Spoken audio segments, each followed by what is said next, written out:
Here are the stories we're covering this week in the Category 5.tv newsroom. Facebook has confirmed that at least 200 million phone numbers from members have been exposed in an online database. It could be more than twice than that. An estimated 600,000 GPS trackers for monitoring the location of kids, seniors, and pets contain vulnerabilities that open users up to a host of creepy attacks. To protect query privacy, Mozilla will begin a slow rollout of DNS-over-HTTPS by default in its Firefox browser at the end of the month, moving all DNS queries to Cloudflare. And a blind man has helped develop a smart cane that uses Google Maps and sensors to navigate the world. These stories are coming right up. Don't go anywhere. This is the Category 5.tv newsroom, covering the week's top tech stories with a slight Linux bias. I'm Sasha Rickman, and here are the top stories we're following this week. Facebook has confirmed that at least 200 million phone numbers from members have been exposed in an online database. It could be more than twice than that. Yes, we took a break from Facebook's weekly data leaks these past few weeks, but we weren't joking when we said it continues to happen. The company said that it is now investigating, trying to figure out who compiled this database of anywhere from 200 to 400 million phone records, leaving it online unprotected. It's not believed to have been compiled or put there by Facebook. The database of telephone numbers and Facebook IDs was discovered on an unprotected web server and was not password protected. The database was taken offline after the news site TechCrunch reported the issue to the web hosting company.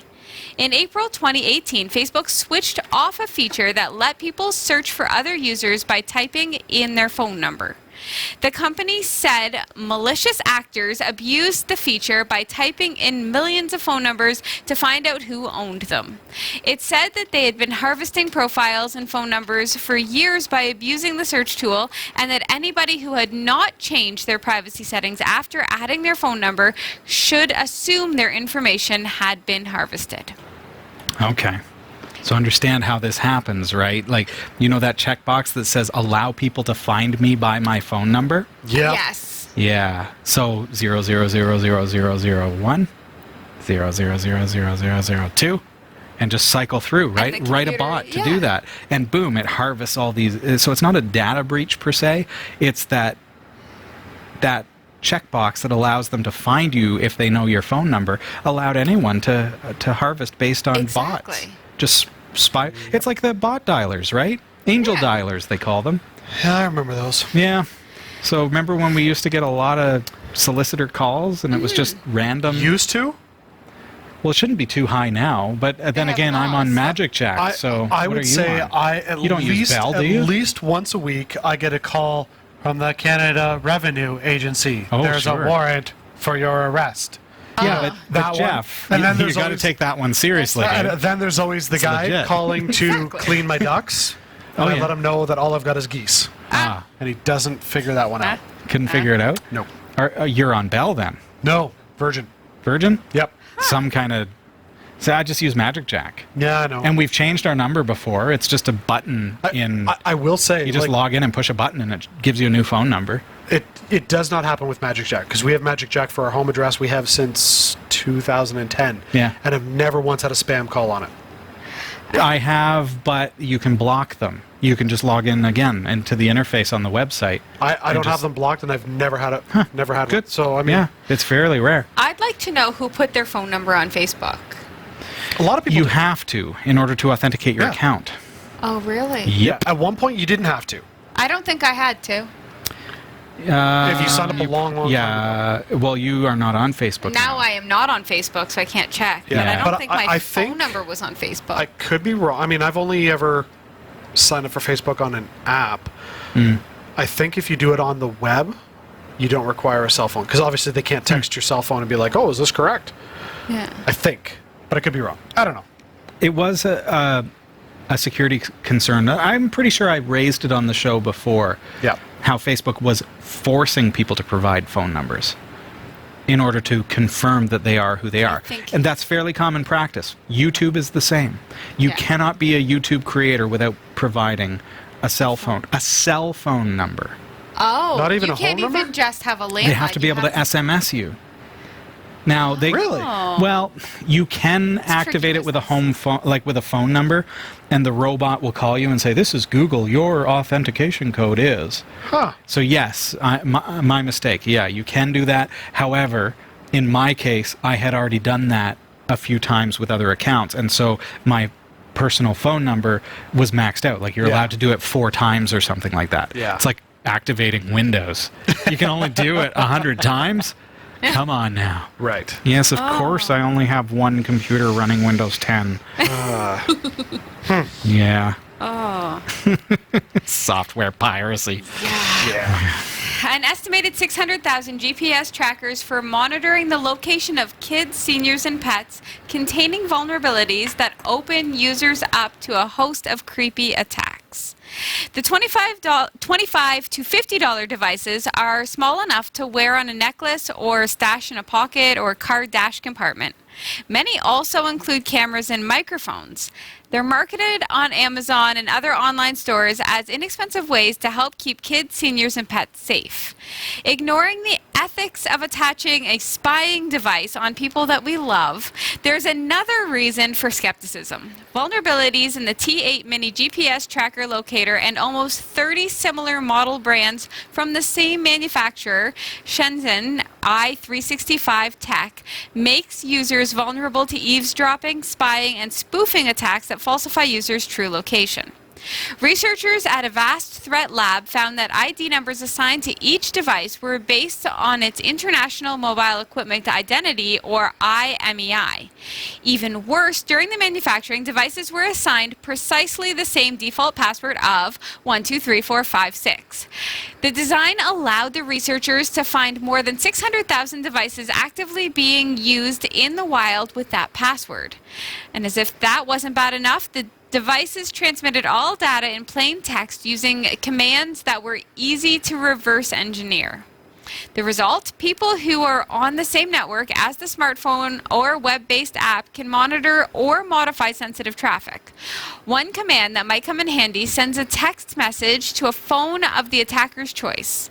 An attacker can use it to obtain the phone number tied to a specific account. From there, attackers on the same network could change the GPS coordinates the tracker was reporting or force the device to call a number of the attacker's choice and broadcast any sound within range of its microphone.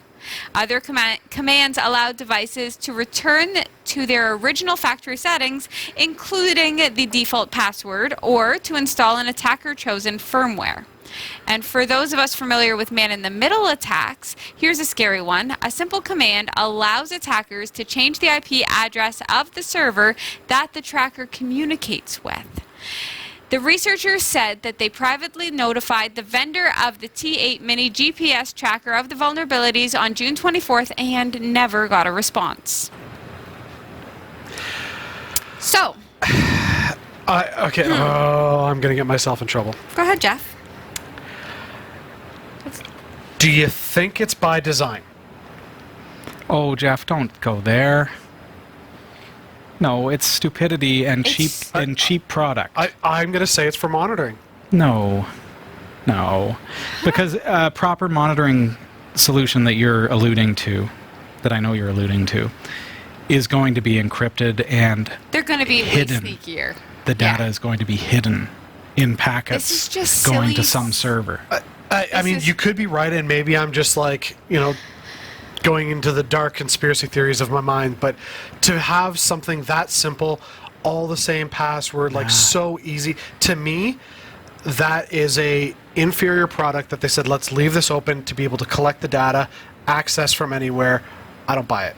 I can't see that as a mistake. No, I'm not. I like to think that people are inherently good. Yes. No matter what culture they're from, no matter what background they're from, that's what I believe. I actually could see the benefit of these if properly. Right. Right. I can see the good in it, and it appeals to me. Like, it appeals to me to have Alzheimer's patients. Exactly. Sure. Like people who are wander risks, they think that they're going somewhere they think they're going home and they're living in a completely different city. Yeah. And they're just wandering down the street, and it's a panic until you find them. We've make had sure- tragedies. I mean, we're up Right? here in Canada. We've had winter tragedies where Yeah. somebody has gone lost from a retirement home, and they found them out in the middle of the ice Exactly. months later, and it's tragic. And like these kind of this is somebody has created a wonderful idea, Yes. but didn't have the knowledge or the financial backing to implement it correctly, because it can cost tens of thousands and more to be able to develop the software correctly. So what I hope doesn't happen is I hope that they don't take a story like this and have a fear for a tool like this in general. Right. Because Yeah. used correctly in a safe, secure way, this could really help keep, people at risk safe, including pets, Sure, right? yeah. It can help. Jeff doesn't want to believe it. I But- believe. Here's why I don't believe it. Okay. No response.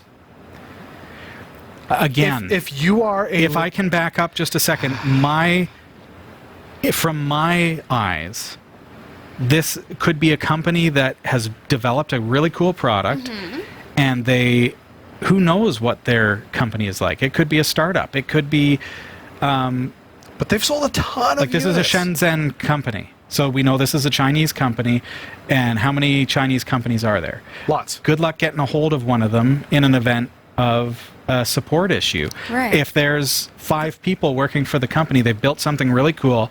They unfortunately have sold 250,000 of them, and Because it's a great idea. It's a great idea, but they've done it incorrectly from a security perspective. I'm still not buying it. I'm sorry. The fact that you can log in and change even the reporting IP address tells me just how flexible the back-end software is. And if that's the case, they should be able to push an update or do something. Let's just say that the person who does that has to be pretty knowledgeable about tech. And Yeah? there's 2 things that I know about humanity. 1, everybody's born good. Yes. And 2, everybody's born stupid.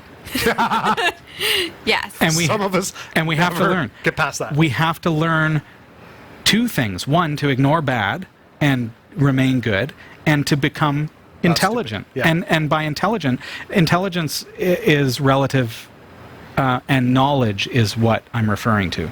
So Yes. so the person who developed this product, or persons who developed this product, I believe are going to be good. Their intentions are good. That's my personal belief, because that's what I'd Right. rather believe about the world. It's almost like they had a great raw idea, and they took that idea and they just plopped it into the market, as opposed to polishing it, making it secure. It's almost like see it all the time. they released it in step 1 and it needed to go through another 20 steps. Or, I have the great idea, I don't know how to program, I'm going to hire somebody fresh out of school who has no Right. idea about cybersecurity.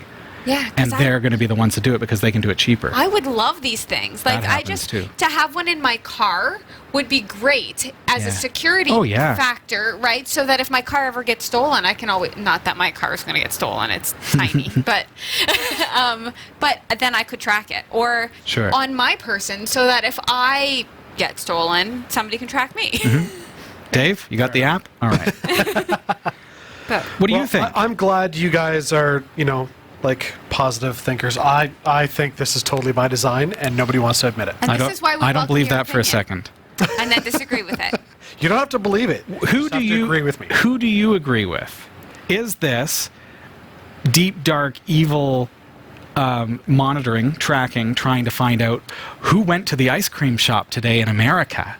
Or, so that's Jeff's opinion, or is it just somebody who probably hired some student to do the coding for them because they have a great product idea, and that student didn't have any clue about cybersecurity and didn't know that they need to encrypt that data and encrypt that traffic, and for goodness sake, use a hashed password, and it's not 1, 2, 3, 4, 5, 6? Yeah. Who's right? That's like from It's up to you Spaceballs. to decide.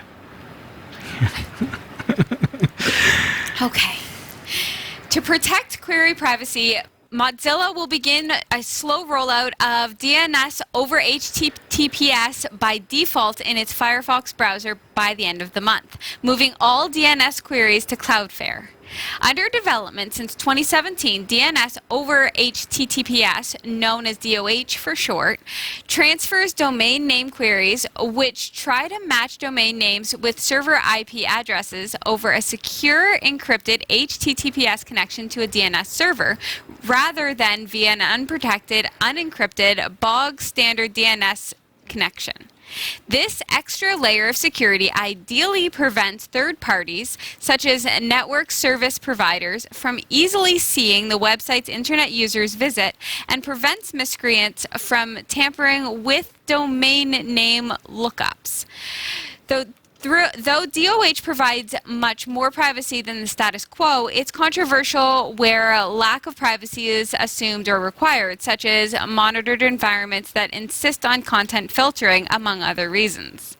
Back in July, the UK Internet Service Providers Association nominated Mozilla for its Internet Villain of the Year award because DOH breaks DNS-based content filters put in place to deny access to explicit, obscene, or otherwise objectionable websites.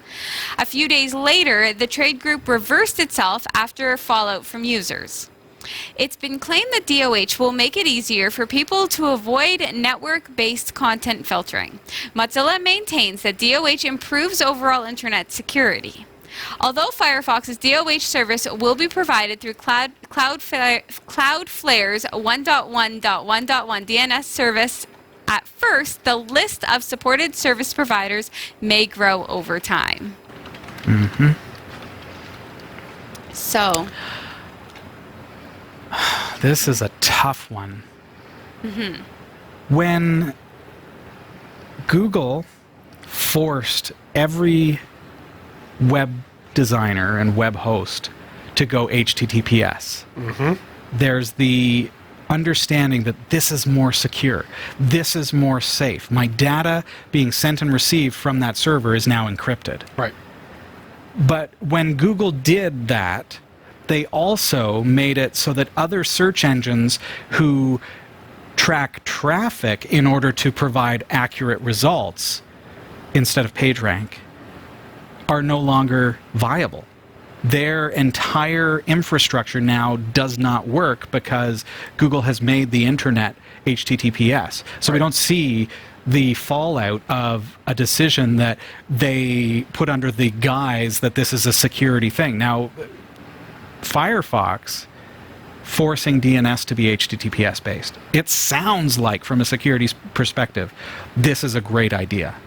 Now, my internet service provider doesn't know that I am going to category5.tv when I go there, right, because the DNS lookup is happening at an encrypted level, and all that happens, the transaction, is IP based. Yes. So, do you think this could be related to a fallout from things like illegal downloads? Like, could this be used? What's the big picture? Does Mozilla have an ulterior motive like Google with HTTPS?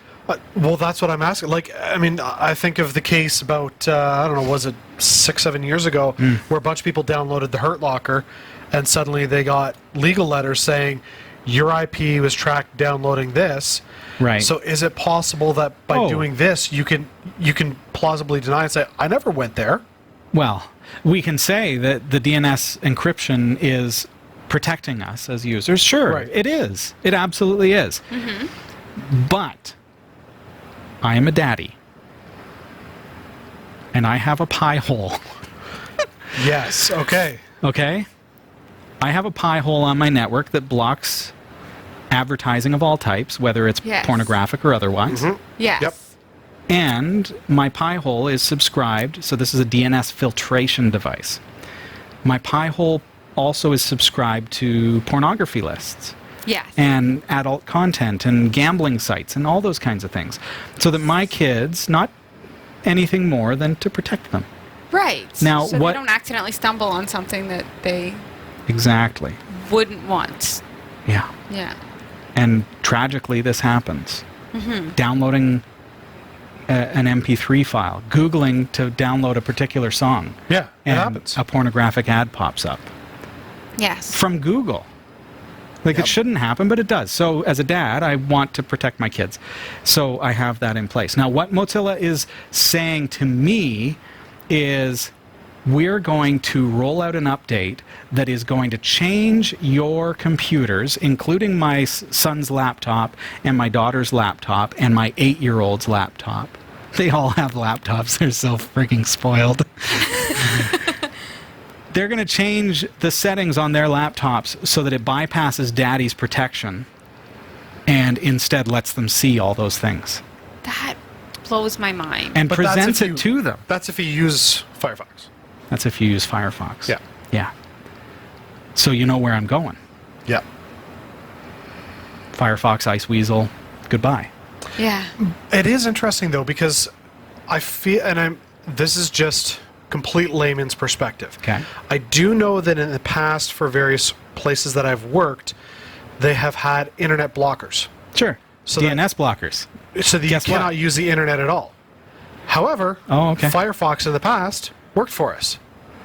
And so there was some staff who were like, oh, Yeah, we're yeah. just going to bypass that because we get Firefox. Because Firefox is using an external DNS server. Right. Yeah. So- and Chrome does too. Chrome by default may or may not use an external DNS server. Right, but in this case, Chrome wouldn't work. So has this always been kind of a thing with Firefox where they've kind of pushed that edge a little bit more?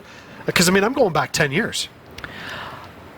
What I want to go back to, Jeff, is the days when my operating system determines my DNS servers. Fair enough, yes. Okay?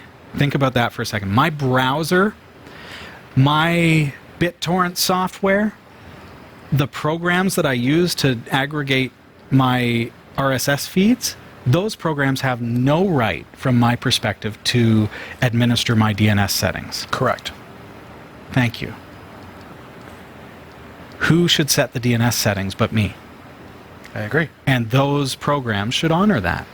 And should, like, forcibly honor that. If they try to override it, guess what? Firefox is off of all of the computers that I own. Mm-hmm. Period. I think, though, we live in a day and age where people are not tech savvy. That's the problem. I know, but they love their tech. And I say that with all due respect. Yep. Because you don't know that this is happening to you. Well, exactly. And so I think when Facebook first came out with their whole, we're going to reveal everything to the world unless you say don't, that changed the internet game. Yeah. And so we've now seen tech companies go, oh, I don't have to follow those social construct rules that I did before. All right, we're going to change it up and we're going to do it this way. And so tech is now deciding how our lives live as opposed to us deciding how tech is supposed to operate. And that's just a change in society. We've allowed it to happen. And the more tech we use with the less oversight, the more they can get away with this stuff. And people don't care. They want to know, when I turn it on, does it work? That's a problem. Yeah. And in this case, Mozilla is making the decision saying it's more important to the users that they know that their internet service provider is not listening than the user having control over the content that their children sees. Yep. And that's an assumption that I don't think the web browser developers should have the right to make. I agree. That's agree. my opinion. Look at that. What is Unanimous. yours? We agree. Unanimous, exactly. What? That's how we end a season. And that's it, yeah. Only comment below if you agree with us as well. No, just comment. I want to hear from you. I want to know Yes. what you think. Yeah. A blind man has helped develop a smart cane that uses Google Maps and sensors to navigate the world. Cities are difficult to navigate at the best of times, but for people who are visually impaired, they can be like an obstacle course and a maze wrapped into one. A UK national travel survey found that adults with mobility difficulties took 39% fewer trips than those with no disability in 2017. Now, a new smart cane is set to change that by revolutionizing the way blind people can navigate the world. In order to guide its users around both low-hanging objects and obstacles above chest level, the WeWalk smart cane uses ultrasonic sensors to warn of nearby impediments through vibrations in the handle. The cane, designed by engineers from Young Guru Academy, or YGA, in Turkey, can also be paired with the WeWalk smartphone app via Bluetooth. Using the touchpad controls on the smart cane, the user can control their smartphone without taking it out of their pocket, leaving one hand free for other tasks. The tech doesn't stop there, though. Native integration with Voice Assistant and Google Maps software enables the cane to use its built-in speakers to inform the user of nearby stores and infrastructural details that they may not be able to see. WeWalk CEO and co-founder Kursat Silan, who is also blind, says that he helped to develop the cane out of a desire to use modern technology as a tool for the visually impaired.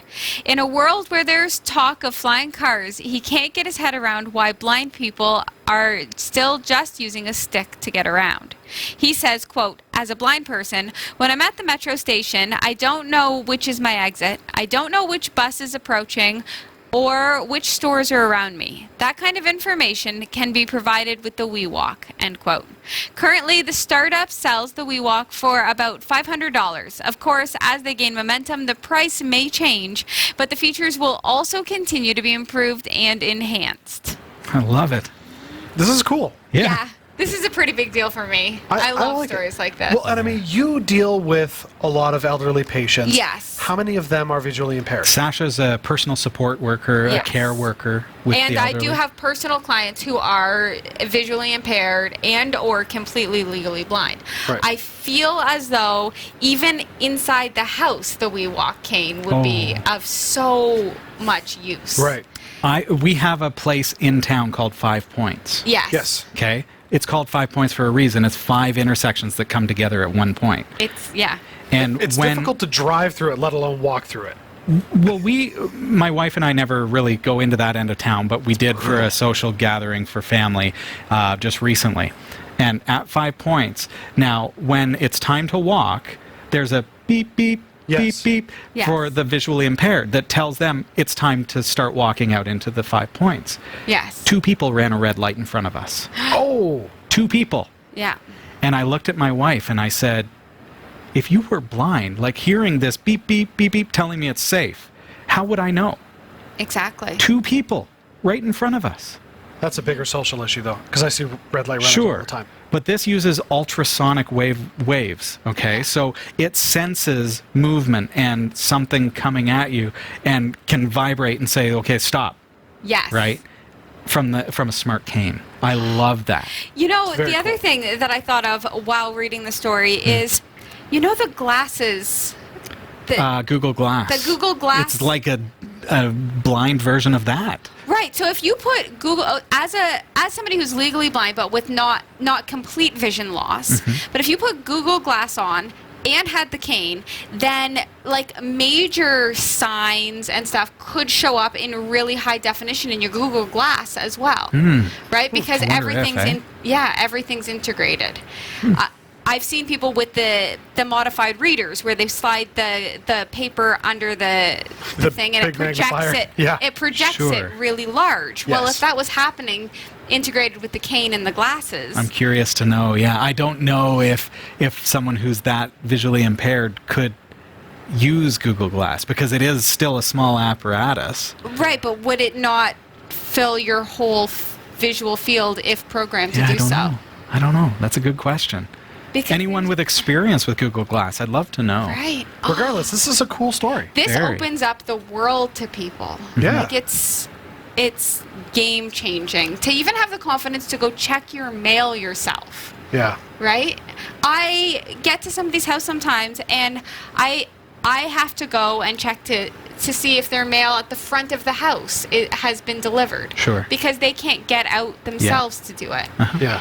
Can you imagine like just the independence of being able to do something as simple as that? Sure. Well, I mean, at the end of the day, the whole point of accessibility is to remove those barriers that prevents people from normal life. And so something like this is a huge accessibility device, and I love it. It's great. And $500 is not that big a deal. No. No. Think about the cost of a seeing eye dog. Well, exactly, Right? yeah. I mean, just to put just a little spin on it, but Yeah. I mean, really, I mean, give the dog a break for just an afternoon and go for a walk with your wee walk, you know, and it'll tell you where the stores are. And dog can't do that. Exactly. Hey, there you go. You mentioned that you could have one hand free, so you've got your dog. Yes. And you've got your cane. You've got the brains of the dog and everything that comes with that, and the smarts from like the informational smarts of Google Assistant, who would tell you when you well. were approaching your bus stop and whether or not the bus was on yeah, time which or bus late. is it? This is bus that's going to the mall or the one that's going to your house. Exactly. Right? That's cool. That's very clever. And I love what he said, which is, why are we still using a stick? It's so Like, let's true. smarten things up here, folks. Yep. All right, I've got to take a look at CoinGecko. Here's what the crypto market looked like. As of 1800 hours Eastern Time on Wednesday, September 11th, 2019, Bitcoin is a loser this week, losing $512.71 US. Still holding pretty strong, though, at $10,103.22 US. Facebook Libra still not trading. Litecoin is at $68.71 US dollars. Ethereum at $176.85. Monero has gained very little at $73.01. I mean, everything is pretty static right now. Scala, aka Torque, aka Stellite, is down to 0.55. I think they're losing some market confidence with all the changes and everything, and people are not sure where to go.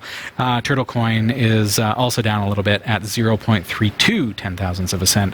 And sorry, Scala was 0.55 ten-thousandths of a cent. Remember, the cryptocurrency market is always changing. It's volatile, and it is never going to close. So it's a 24/7 market. So when you go to bed at, say, 10 o'clock at night, the market is still changing. So, you can't possibly be on top of the cryptocurrency markets as a trading mechanism. So whenever you invest, whenever you decide to put something into the cryptocurrency market, our recommendation here at Category 5 is to only invest what you're willing to lose, and we wish you well with that. Yep. And we do have a tip jar if you do well, so keep that in the back of your mind. That's right. If you haven't lost your money in the Bitcoin, Yes. Yeah. Big thanks to Roy W. Nash and our community of viewers for submitting stories to us this week. Thanks for watching the Category 5.tv newsroom. Don't forget to like and subscribe for all your tech news with a slight Linux bias. And for more free content, be sure to check out our website. From the Category 5.tv newsroom, I'm Sasha Rickman. And I'm Robbie Ferguson. And I'm Jeff Weston.